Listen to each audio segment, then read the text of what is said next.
Next, let's move on to what is your greatest weakness? Take a minute and see if you can think of your greatest weakness when it comes to something in the work environment. So, why do employers ask this? They want to know if you have personal introspection and self awareness, interest in self improvement, an ability or willingness to change, an ability to learn from experience and mistakes, a desire for improvement, and a capacity for empathy. So, how should you answer this? You want to focus on a weakness that's relevant. So, don't go off on a tangent to notify them that you're a horrible clarinet player. You want to keep it targeted for the job you're applying to. Also, since you've just pointed out your weakness, you also want to showcase what you've done to improve on this weakness.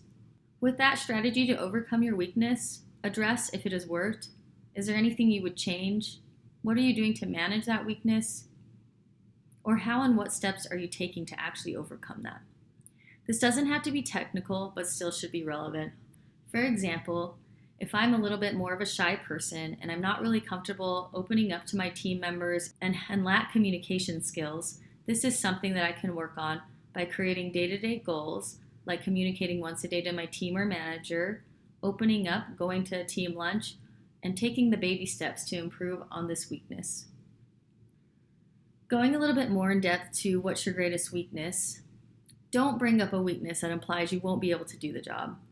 For example, learning to code is really hard for me, or learning to code is my greatest weakness. Instead, focus on more specific items like, I have a really hard time understanding new concepts after one explanation, so to manage this, I've learned not to be afraid of asking questions. I now make lists of questions while I'm listening. I also look for multiple resources in order to master the concepts, as I found that different explanations make more sense to different people. We may be still talking about how learning to code is challenging, which it is for all people, but we're not describing it in terms of I'm going to be a really challenging person to work with, and I don't really know how to do my job.